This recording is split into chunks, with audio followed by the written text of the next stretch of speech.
시편 126번째 시간입니다. 오늘 말씀은 시편 113편 1절부터 9절 말씀입니다.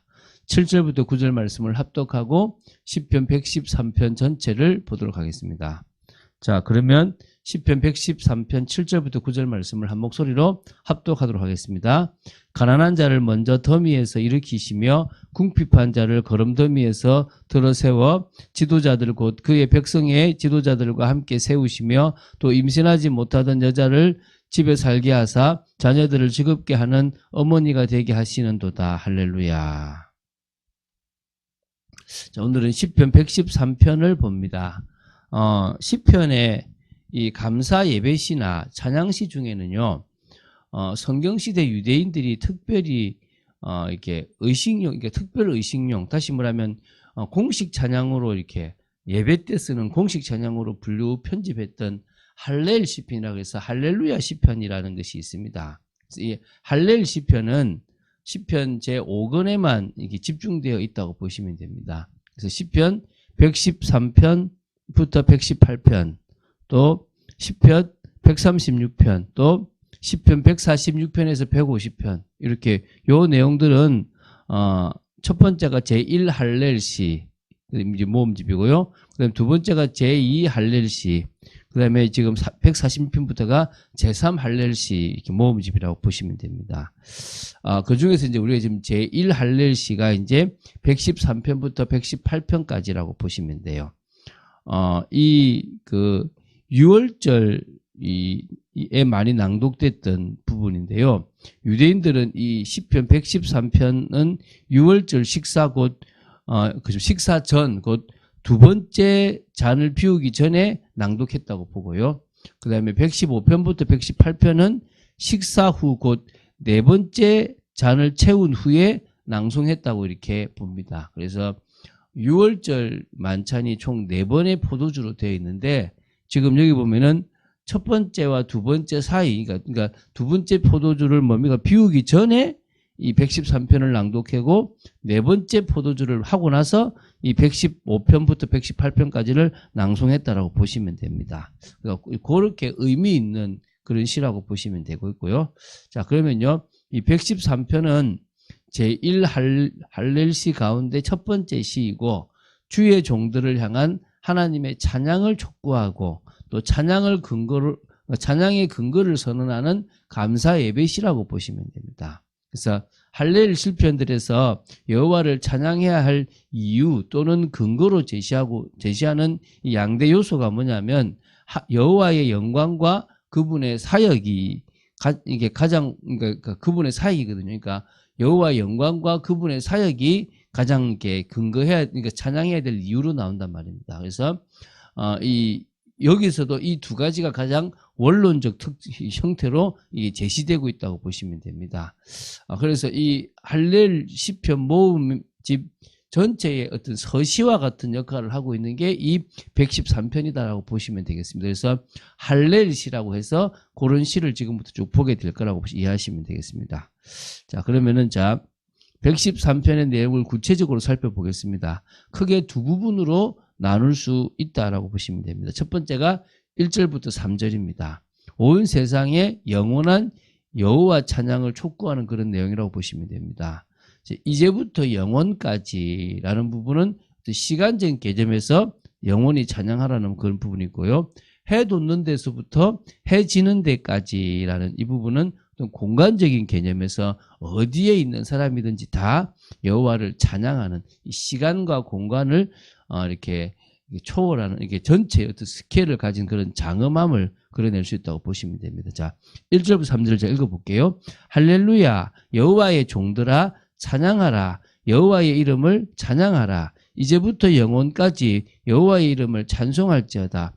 해 돋는 데에서부터 해 지는 데까지 여호와의 이름이 찬양을 받으시리로다. 아멘.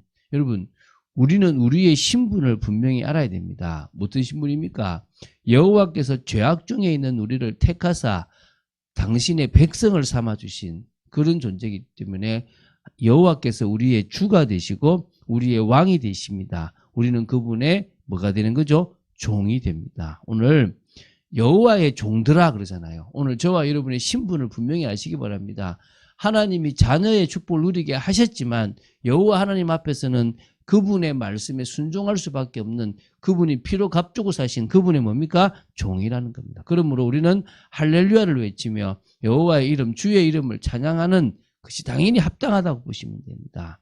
그래서 우리가 찬양할 이유를 분명히 알았던 순간부터, 그 순간부터 영원까지, 그래서 이제부터 영원까지 여호와의 이름을 찬양할 수밖에 없고요.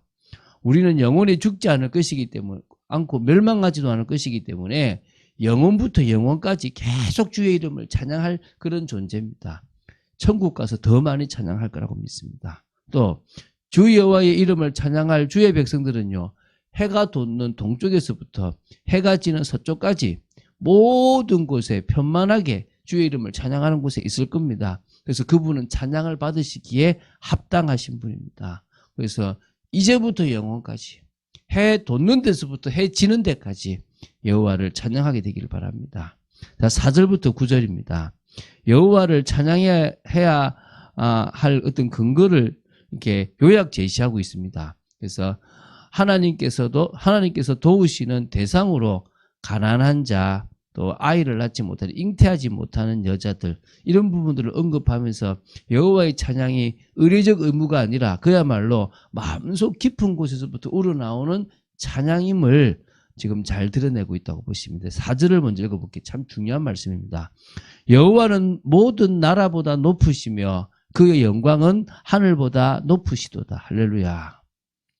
또 여기는 아니지만 다른 데 보면요, 나라는 여호와의 것이다 그랬습니다. 그러니까 이 나라와 관계될 때 모든 나라보다 당연히 뛰어나시고 모든 영광을, 그의 영광은 하늘보다 당연히 높습니다. 이유가 뭡니까? 그분은 창조주고, 그분은 주관자고, 그분은 주인이시고, 그분이 이 땅에 긍휼을 베푸시는 겁니다. 그분이 왜 모든 나라보다 높으십니까? 한 나라를 세우기도 하고 멸하시기도 하고 부하게도 하시고 가난하게도 하시고, 이 모든 것들이 누구한테 있단 말입니까? 여호와 하나님께 있습니다. 그렇기 때문에 그의 영광은 하늘보다 당연히 더욱 높으시다는 것입니다. 오늘 그분이, 나라는 여호와의 것이고 모든 것이 여호와께 영광을 돌리는 것이 당연한 것임을 우리는 기억해야 될 줄로 믿습니다. 자, 5절 6절입니다. 여호와 우리 하나님과 같은 이가 누구리요? 높은 곳에 앉으셨으나 스스로 낮추사 천지를 살피시고. 참 중요한 표현이죠. 이 말씀을 듣는 중에 예수 그리스도도 생각이 나죠. 그 부분을 한번 이어가 보겠습니다. 하나님은 높은 위에 앉으셨으나 스스로 낮추사 천지를 살피셨다라고 하는 말씀입니다. 하나님께서 마땅히 찬양을 받으셔야 할 또 다른 이유가 뭐냐면 하나님의 겸비를 말하고 있는 겁니다. 높은 곳에 앉으셨다는 것 자체가 천지 만물의 주관자이시며 또 뭡니까? 만왕의 왕이 되시고 인간으로서 감히 뭡니까? 넘볼 수 없는 초월적 성품을 가지신 분이라고 보시면 되겠죠.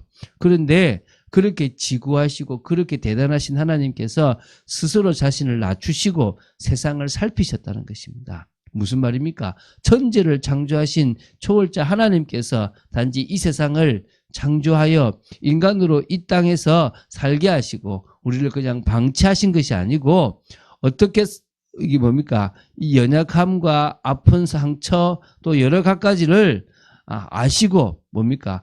관여하시면서 섭리하시면서 도우시는 그런 분이 누구다? 여호와 하나님이시란 겁니다.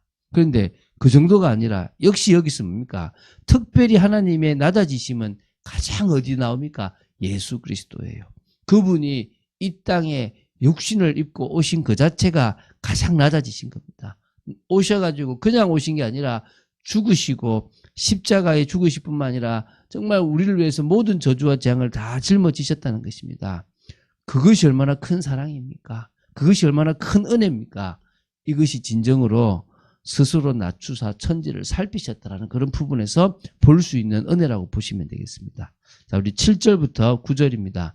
가난한 자를 먼지 더미에서 일으키시며 궁핍한 자를 거름더미에서 들어 세워 지도자들 곧 그의 백성의 지도자들과 함께 세우시며 또 임신하지 못하던 여자를 집에 살게 하사 자녀들을 즐겁게 하는 어머니가 되게 하시는도다. 할렐루야. 우리 7절부터 9절 말씀은요, 하나님께서 찬양을 받으셔야만 하는 또 다른 이유를 지금 말씀하고 계신데요, 말하고 있는데요, 한마디로 하나님께서는 낮은 자를 높이시기 때문이라는 것입니다. 5절 6절에서 하나님의 찬송을 받으셔야 할 이유로 그분의 낮아지심을 말하고 있다면, 본문에서는 낮은 자를 높이시는 은혜에 대해서 말하고 있다고 보시면 됩니다. 하나님은 가난한 자를 진토에서 일으키셨습니다. 궁핍한 자를 거름더미에서 들어 올리셨습니다. 권세 있는 자들과 함께 앉히셨다고 말씀하십니다. 또 임신하지 못하여 고통받는 여자에게 자식을 주셔서 기쁨을 주신다는 것입니다. 이 진토나 거름더미는 지극히 비천하고 처참한 상태를 말합니다. 그래서 여자가 임신하지 못하는 것 즉시 뭡니까? 그 당시 사회에서는 큰 멸시를 받고 이혼 사유가 되어질 수 있는 그런 상황이었습니다. 하나님께서는 지극히 낮고 비천하며 멸시를 당하는 자들을 생각하시고 위해 주시고 높여 주신다는 것입니다. 그래서 가난한 자, 궁핍한 자, 또 정말 임신하지 못하던 그런 자들을 이 사회에 존재하는 가장 절망적인 그런 존재로 지금 이 시인은 지금 지칭하고 있는데요. 그래서 이런 자들이 정말 하나님의 은혜로 살아나는 그런 부분을 볼 때 우리는 누구를 찬송할 수밖에 없다? 여호와 하나님을 찬송할 수밖에 없다는 것입니다. 여러분, 하나님의 마음을 좀 아시게 되기 바라고요. 여러분의 지금 마음을 보세요. 내가 교만하고, 어떨 때는 내가 치우쳐 있고, 어떨 때는 내 중심으로 내가 바라는 것만 하고 있는 그런 여러분의 모습이 있다면 내려놓을 수 있게 되길 바랍니다. 하나님이 누구에게 힘을 주시겠습니까? 하나님이 누구에게 역사하시겠습니까? 하나님은 누구를 통해서 영광 받으시겠습니까? 정말 하나님의 마음을 아는 사람, 하나님의 뜻과 통하는 사람, 그 사람에게 하나님은 역사하실 거라고 저는 믿습니다. 오늘 그런 사람으로 서고 더 겸손하게 저는 내가 지금 잡혀있는 이 많은 것들을 주님 앞에 내려놓고 주님이 쓰임받을 수 있는 사람으로 시간도 관리하고 제 인생도 관리하는 그런 제가 되기를 원합니다. 제가 정말 기도한 여러분 되시기 바랍니다. 기도하겠습니다.